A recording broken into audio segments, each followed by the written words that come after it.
Segera sampaikan info ini kepada kepala sekolah kalian atau ketua mabigus kalian. Sekolah wajib ada pramuka dan pembinanya wajib sudah KMD. Untuk Bapak Ibu guru, kepala sekolah, tenaga kependidikan, dan khususnya para pembina pramuka se-Indonesia, ayo merapat sebentar. Salam Pramuka. Ada kabar penting yang dirilis oleh Kuartir Nasional Gerakan Pramuka. Kalau kemarin sempat ramai isu tentang pramuka tidak wajib, pramuka wajib, atau malah pramuka dihapus. Nah, melalui surat edaran Kuartir Nasional Gerakan Pramuka yang baru saja keluar di bulan Januari 2026, dalam surat ini memuat lampiran kebijakan Kuartir Nasional Gerakan Pramuka dalam mengimplementasikan Permendikdasmen nomor 13 tahun 2025 yang khususnya tentang penyelenggaraan ekstrakurikuler pendidikan kepramukaan di satuan pendidikan atau di sekolah.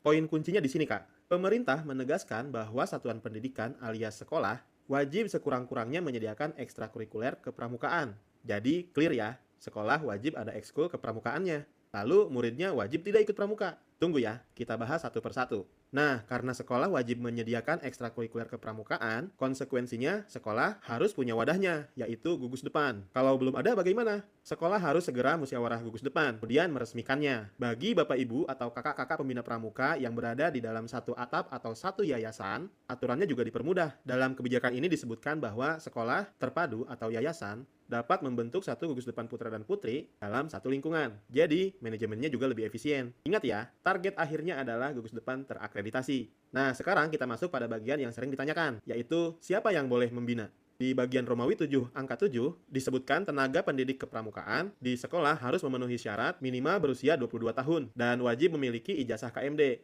Kursus pembina pramuka mahir tingkat dasar. Jadi, kalau di sekolah kakak-kakak, pembina pramukanya belum KMD, segera ikut kursus karena ini syarat legalitasnya. Nah, dalam kebijakan ini, jumlah pembinanya juga diatur. Tidak boleh satu orang pembina memegang ratusan siswa sendirian. Pembina putra membina siswa putra.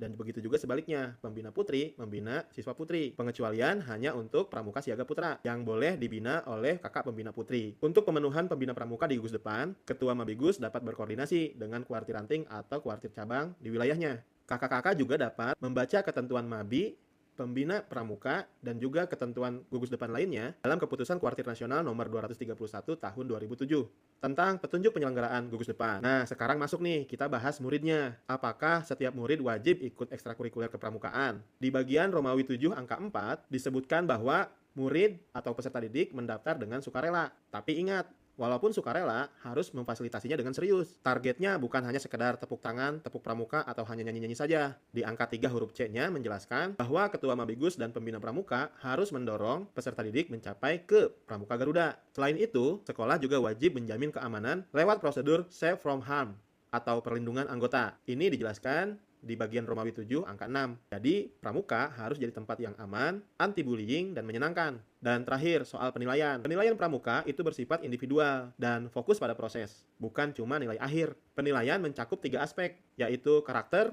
kebangsaan, dan keterampilan. Dan ketiga aspek tersebut terdapat dalam kurikulum pramuka, yaitu SKU, SKK, dan Pramuka Garuda. Soal penghargaan, pramuka banyak sekali penghargaannya. Mulai dari lencana, sertifikat, piagam, dan tanda ikut serta kegiatan atau TISKA. Untuk TISKA atau tanda ikut serta kegiatan dan TIGOR, tanda ikut serta gotong royong, di sini diatur hanya boleh dipakai di seragam selama 3 bulan. Setelah itu harus dilepas. Jadi jangan sampai adik-adik kita seragamnya penuh dengan tempelan yang sudah kadaluarsa ya. Kebijakan Kuartir Nasional Gerakan Pramuka tentang implementasi Permendikdasmen nomor 13 tahun 2025 ini adalah lampu hijau sekaligus alarm bagi sekolah. Lampu hijau untuk mengaktifkan kembali kegiatan kepramukaan, dan alarm untuk segera membereskan administrasi gugus depan, serta mengikutsertakan pembina pramuka yang belum KMD. Segera sampaikan info ini kepada kepala sekolah kalian atau ketua mabigus kalian. Jangan sampai sekolah kita tertinggal ya. Salam Pramuka.